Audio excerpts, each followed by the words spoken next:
everybody, and welcome back to our channel where things have been a little different recently and continue to get even weirder. As you can see, it's just me. This is not my camper van. This is not the normal country either, so you probably know that we are currently in the UK, and as such we have access to my parents' camper van, which they have very kindly lent us. Now, having spent the last 5 years living in other countries, I thought it would be interesting to come back to my own country and see just how difficult is it to camp for free in the south of England. First things first, I imagine that you nosy lot want to see inside, so let's go and have a look at that. Right then, this is my parents' Carrera Classic, a Swift conversion. So, professionally converted camper. Let's see how she matches up to my unprofessionally converted wreck of a car. I have to just rattle this seat in place because I can't get in the door. So you wait there. Okay, we are inside. So unlike my camper van, this is a high top permanent headspace. We've got a whole bunch of storage cupboards. That's quite nice. We have bits for your stuff. Can you imagine how much crap you would accumulate on them living full time? I can only imagine the things I would end up chucking up there. And let's start at the front. So behind me, 2 captain's chairs, pretty obvious. And if you want to make the bed, you need to swivel these 2 round, and then this becomes one bed and this becomes kind of one bed, and then you can put a board in the middle between these 2. Hopefully that makes sense. Where I'm standing, you put fold out boards, and then this cushion goes in there and makes a bed. So the bed is effort, to be quite honest with you. I don't think it was really designed for somebody to stay in for long periods of time. It's maybe more of a day van, but it does have quite a lot of features. We've got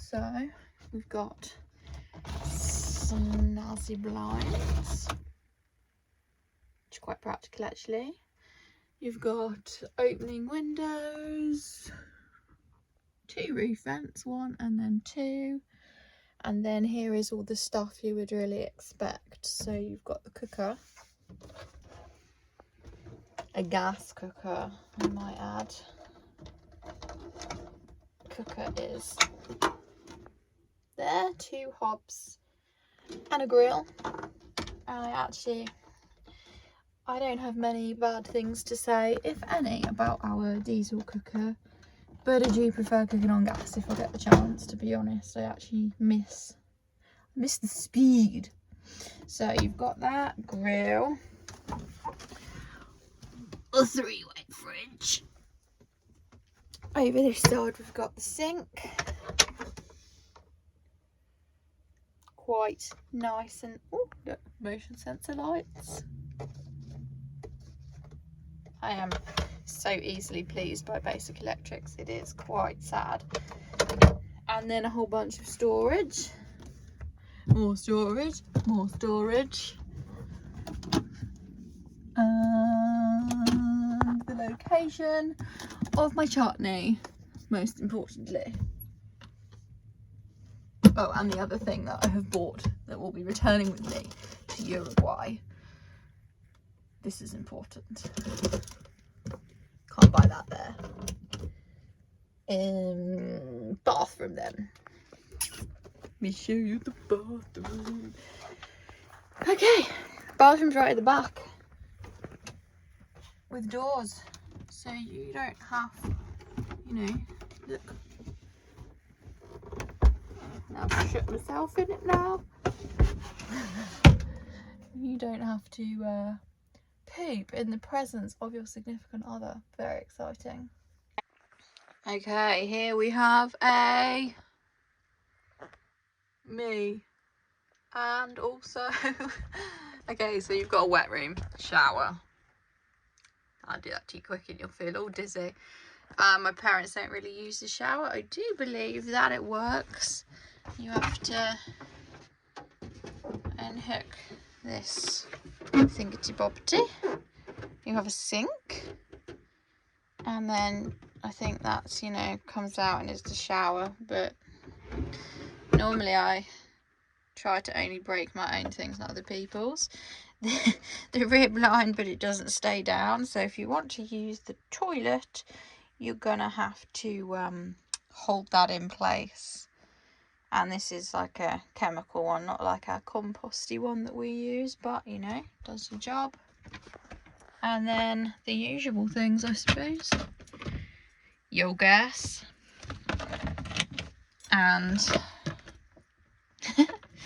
the dog bowl.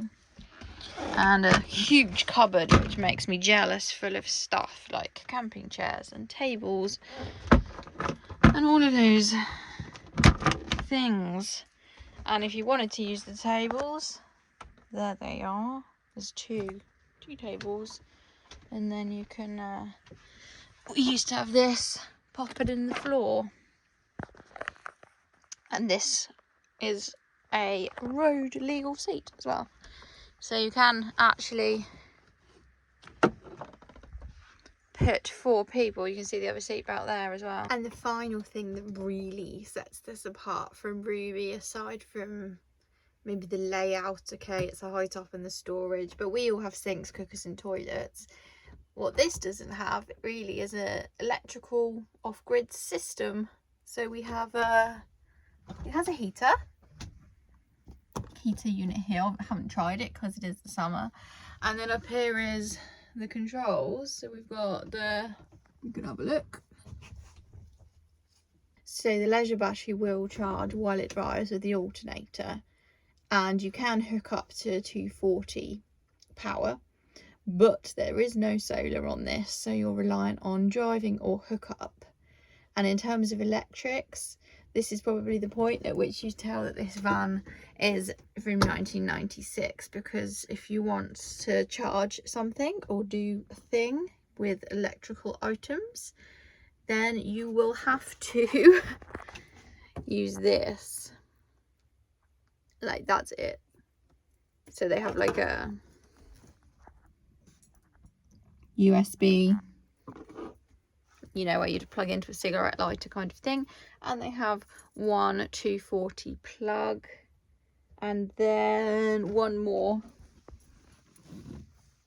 down there. But that's kind of it. So not really intended for the same use as our camper van, but I am sure I can manage to spend a night in this, no problems at all.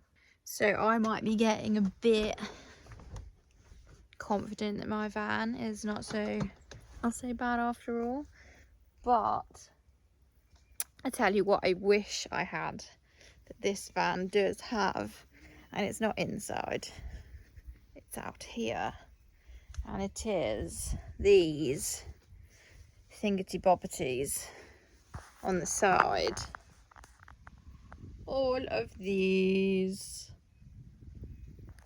because you know what that means? It means that you can hook up externally and fill your tanks and plug in and do everything just outside with a plug, whereas ours is like you have to dig it out of a cupboard, or you have to find the water tank filler, and it's not nearly as straightforward as something that was actually built to be a camper. And it's something I would really quite like to change on ours if we get the chance. But till then, just Ruby for the win. So unlike my van, you can legally drive around 4 people in this. You can't sleep them, whereas you probably could at a push in Ruby, but you can drive around. It's very comfy, professionally done, and I'm gonna go spend the night in it to see what that is like, and mainly to see if I can find somewhere to stay for free easily or not, because I think it's going to be an absolute pain to do that round here.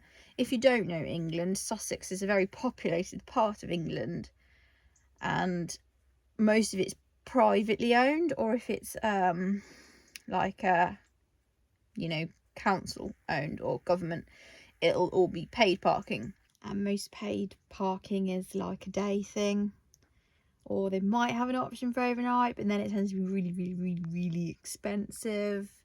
So if you want to stay, from what I kind of gather from other people really, because I haven't done it, is that obviously you can go on campsites, also pretty expensive. This is one of the most expensive parts of England.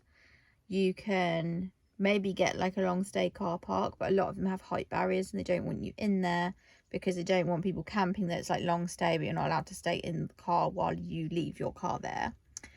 Or you can try to like find something else. So we're gonna go try to find something else, because I just, you know, I have a cooker and a toilet and a fridge, and I don't really need to pay somewhere else to use those facilities right now. So I'm gonna go find something.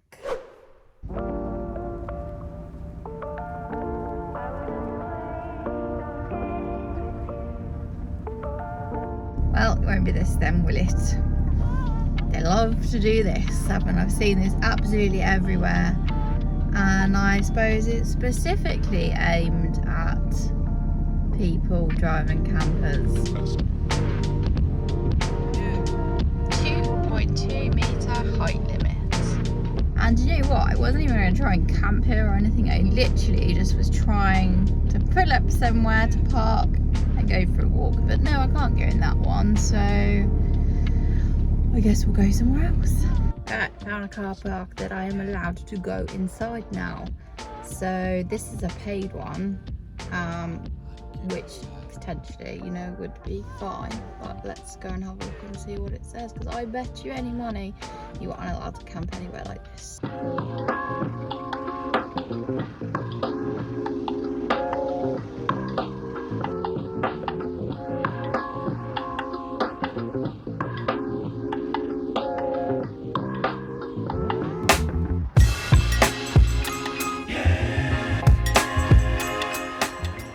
I have ended up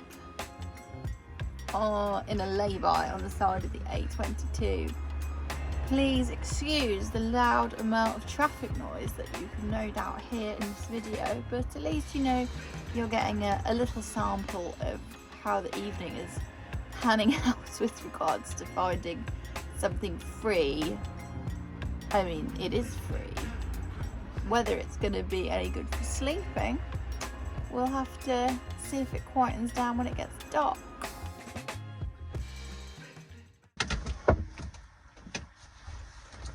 Now, I'm used to Ruby, which involves pulling out the bedboard.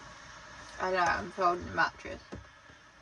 This camper, if you want to make a bed for a human, you have to swivel the front seats around and then lay this out, and then if you're feeling really, you know, into it, you can then put this cushion in the middle and you can make kind of a double bed,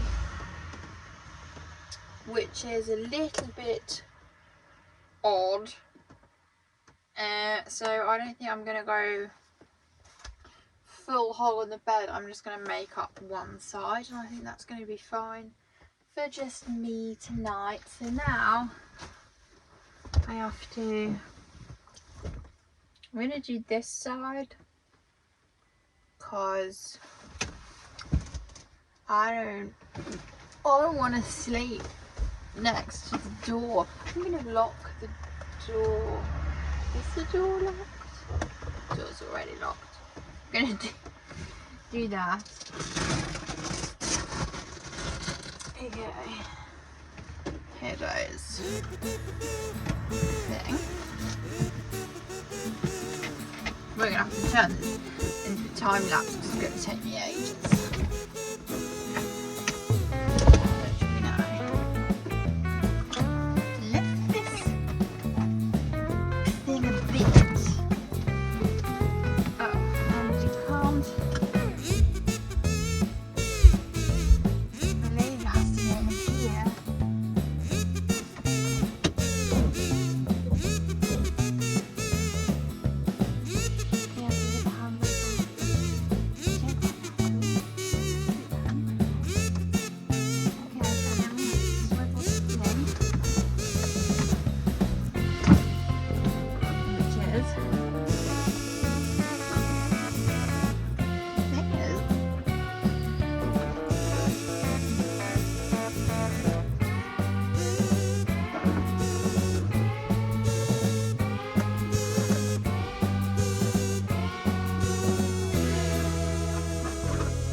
Here is like a pillow, and I have made the bed. I don't know how long that took me, but I know it was a really long time. Granted, I'm sure I would get quicker with practice, but I can see it's a lot of work, man. Can't be that hard, can it? No. Right. Focus. Well, that's basically it. Brush my teeth, got ready for bed, locked all the doors because you just do, don't you? Lock your doors. And my favourite part is that I have fitted this clothes bag because the curtains don't really like shut all the way. Look, I'll show you. If you take it off, there's just like a big hole, and I don't like that. So apart from that, I guess I'll see you in the morning. And good morning. But before we say anything, my chirpy good morning is no reflection of how I actually am because I don't have coffee yet, so priorities.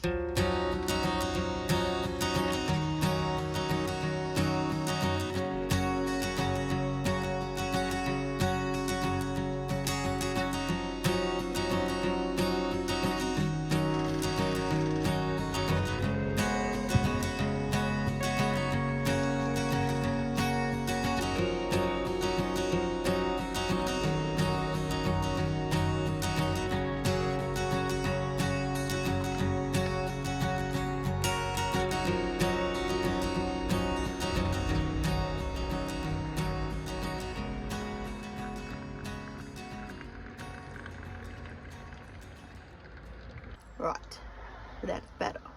Now, as you can hear, the traffic is back.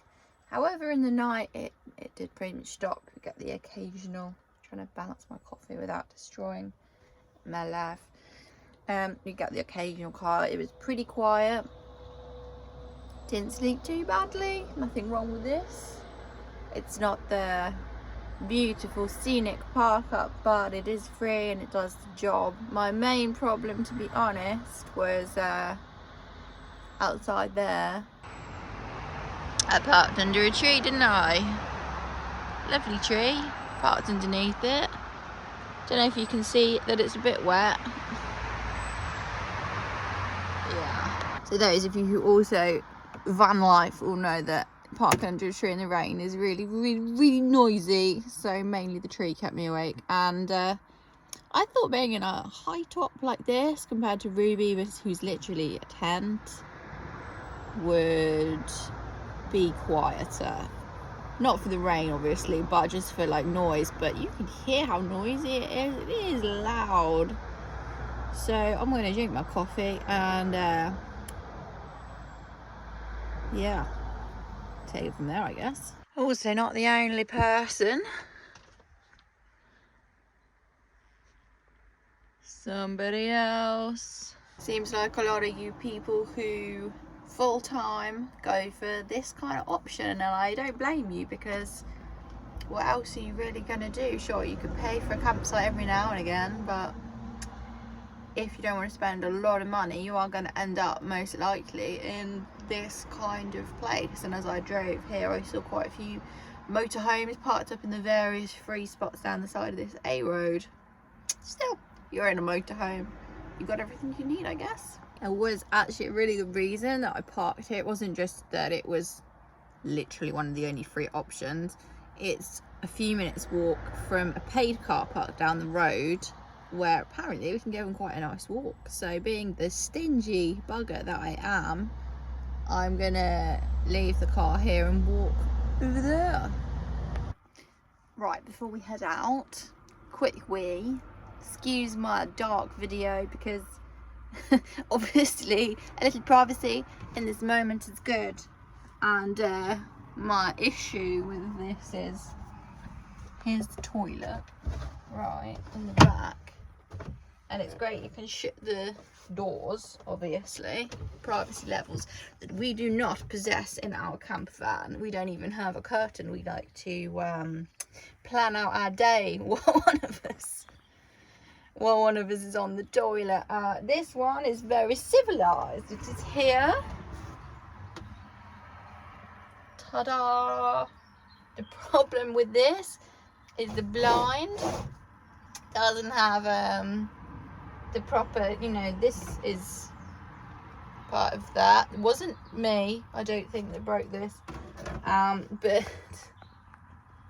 it doesn't shut. So if you want to use the toilet, you have to hold the blind shut with one hand at the same time while you do so. If you're parked somewhere like this on the side of the road, obviously if you're nowhere or dark, I suppose it would be okay, but otherwise everybody sees you wee. Lovely view, chaps. Just me on the toilet. Right, time to leave. Open door, come on. Okay.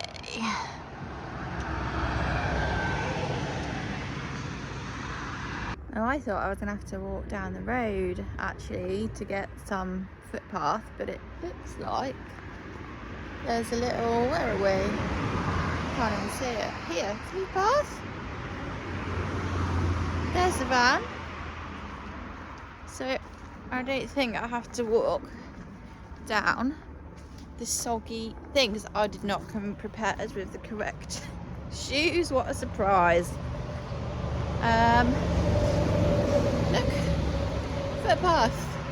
So actually the not the best spot, I would say, is pretty good if you can go for a walk out your door anyway.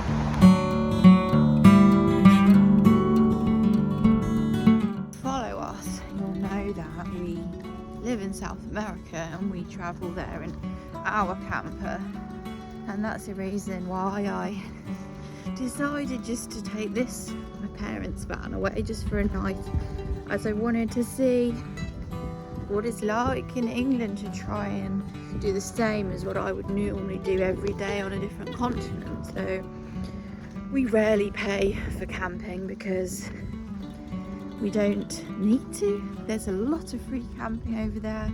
It's really easy.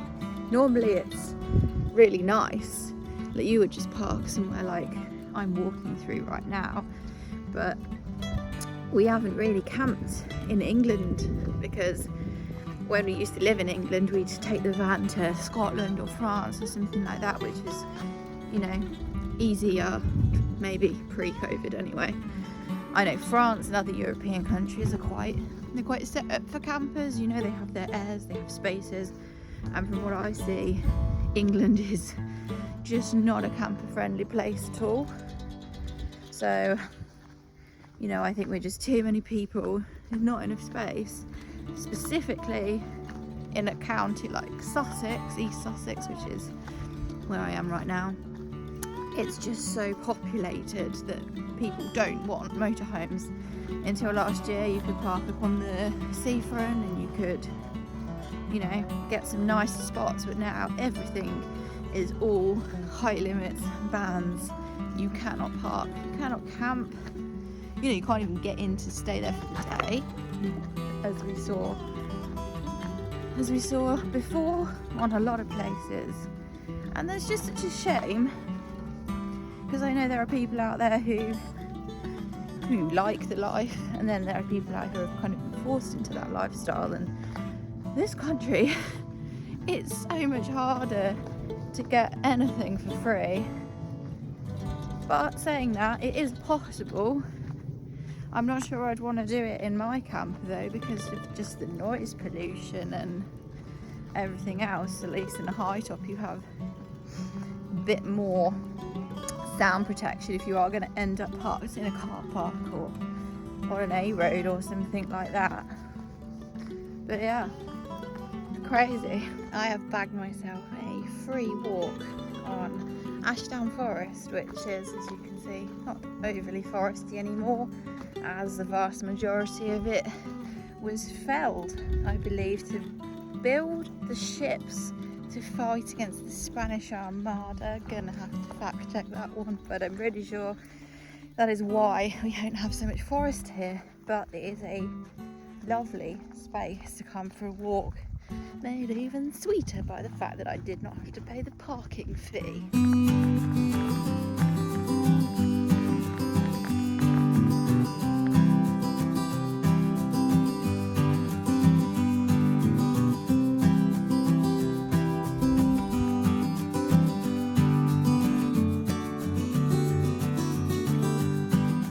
See if we can go grab a cheeky glimpse of Nutley Windmill from across the field, because you can't go in as it's shut apparently. But let's go and have a look.